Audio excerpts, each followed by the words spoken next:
Hi, my name is Sarah Victoria Joy, and I would like to say blessing to each of you. I wish today to speak to you concerning abuse.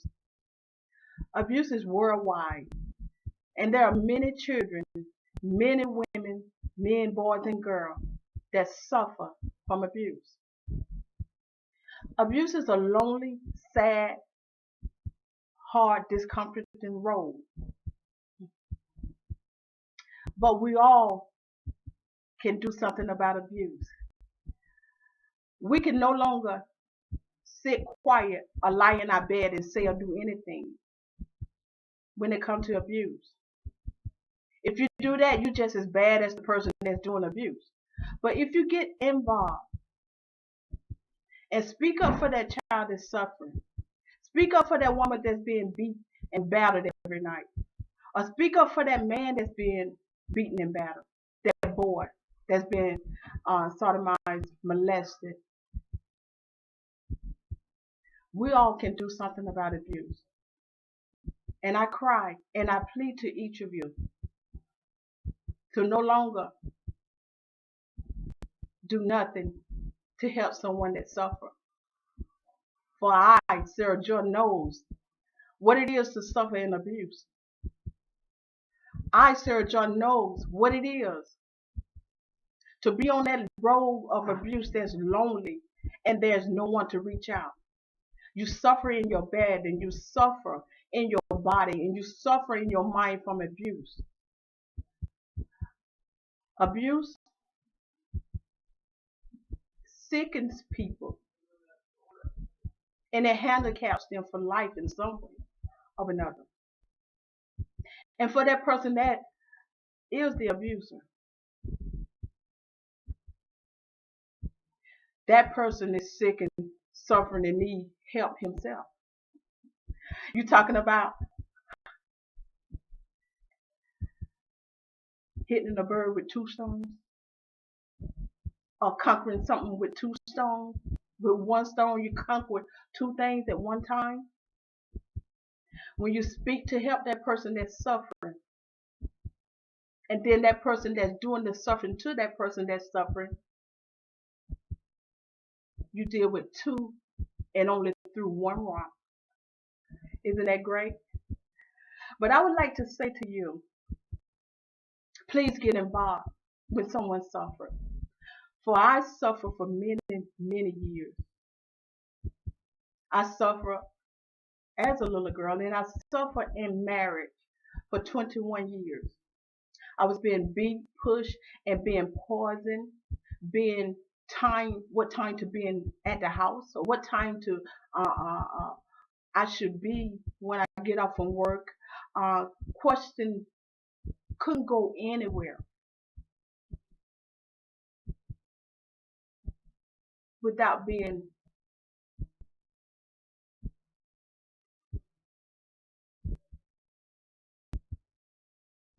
without being abused all night long.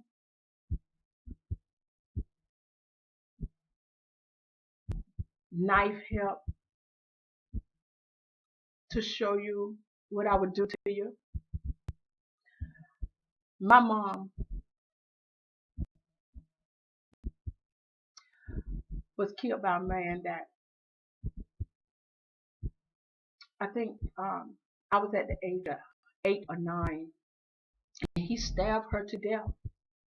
And the man I was married to, I shared that story with him. And he would use that to abuse me. That was something very hard for me to deal with because I sit at this man stabbed my mom to death. And for many, many, many years, it was hard to sleep without seeing this happen over and over again, or to wake up in your sleep and see your husband and he looks, because of the dream was so intense, like the man that killed your mom, and you share this story with him And he take this very story that happened to your mom, and he use it against you and say, oh, you want to go where your mom is, or you want to meet your maker like your mom did. I should put you where your mom is, you know. And that was very hard, very, very hard, very hard. But not only did he do that, he kicked on me and he pushed me. I could be sleeping the night and he would kick my legs so hard. I would wake up with such pain. I could barely walk. And he wanted me the next day to, the abuse went on so much. Not only was it physical abuse, it was mentally abuse. And he would mess with my mind and he would make me think on the next day that I must have had a bad dream. That did not happen. I love you, he would say. And I was so sure that it did happen, that these things went on in the night. Um, but he would do it so much. There would be time I would wonder, did it really happen? And I began to think, well, maybe it did not happen. There were times that he would come in the house and he would say, you're not dead yet? Huh? Huh. What is one to think to hear your husband to say something like that? It breaks your heart. It's like it rips it apart, and the love or the feeling that you do have, you begin to hide it so no one can hurt and break your heart anymore. But the abuse did not stop. It continued and it continued to go on and on. Finally, he started making me coffee, or he would get up and make me breakfast, and I'm thinking, well, maybe that's a good thing. Maybe he's coming around. But I come to know he was making me breakfast and coffee because he was poisoning me with cyanide. I knew one morning when I drank from the coffee cup, I was feeling fine before then. And after I drank that coffee, I did not feel well. So I thought,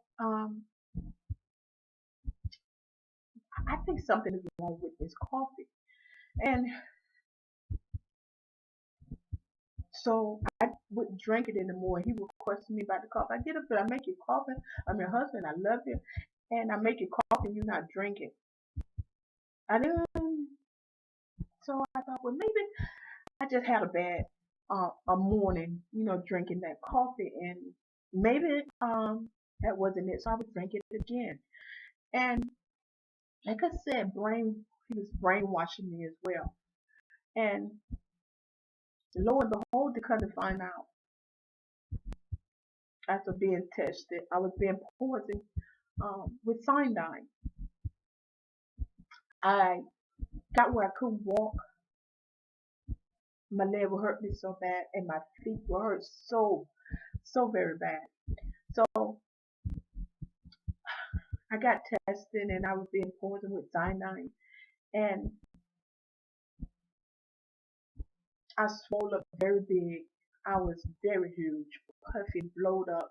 But for many years, I knew not what was wrong. All I know was have bad sickness sometime, and my throat would hurt so bad, and my stomach would hurt so bad. But I come to find out being poisoned with cyanide, and my neck was swollen so big it was almost leveled out with my shoulder. And you would think that people that's supposed to be your sisters and your brother, your aunt and your uncle, or your cousin, those are the people that you look for help. You look for them to come and see about you, or to give a helping hand, or to say what is wrong and do something about it. But I want you to know, no one done anything. No one came to help me. No one came to see about me. Not my so-called sister, not my so-called brother, not my so-called uncles and my aunt. No one showed that they cared. And I laid and I suffered and I suffered. And one time I thought, well, maybe it's best to die and I could be out of this misery, especially from the abuse that I was being given by my husband. But I thought one day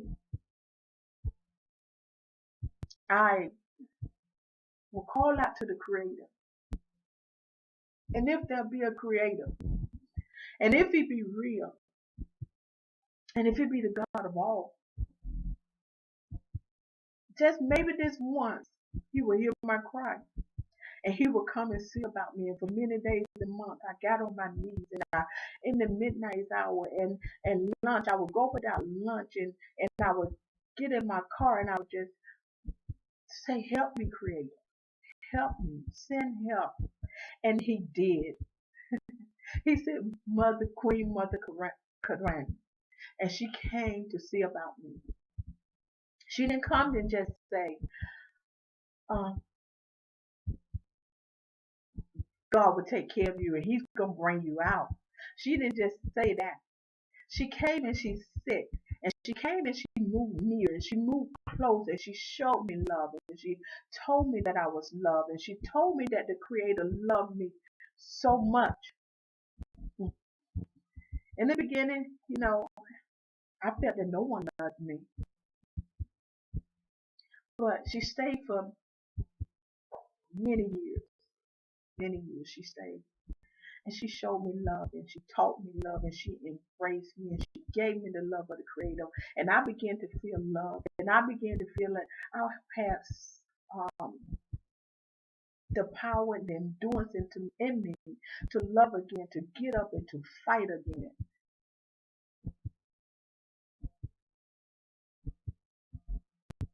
And when she came to help me and she began to show me love, the people that so-called family wanted to talk about her and say that they didn't know my pain and they didn't know my suffering. They didn't want me to be involved with her. But this lady showed me love. This lady showed me appreciation and she helped me. Now they come running to my Facebook and wanting to be, same people wanting to be my friend, wanting to embrace me, saying that they can't believe the loving, kind-hearted Sarah would do them as I have done them. I walked away from those people. Those people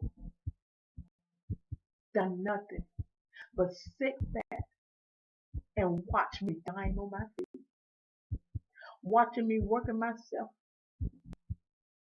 like crazy, working my hands to the bone for them. And not one reached out to help. Not one reached out to show me love. But yet they say they could see my kindness and generous, loving Sarah and not see my suffering. But that's okay. The Creator loves me.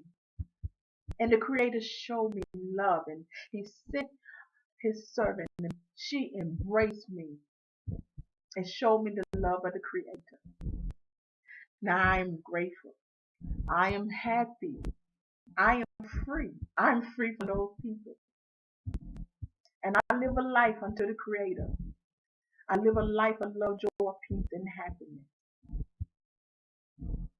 For whom much is given, much is required. And help came to me. And I vowed to help others. Please, don't let a child no longer suffer. And you do nothing. Abuse is a terrible, long, hard road to walk alone. Will you walk with someone that's living in abuse? Will you be their eyes? Will you be their ears? Will you be their strength? All it takes is a hand reaching out. And I guarantee you there'll be a hand that reach back for someone to pull them up and pull them out. Take a stand against abuse and help somebody. No longer sit in silence, but do your part and help save somebody in abuse. Blessed. I serve you to rejoice. Blessed be your people.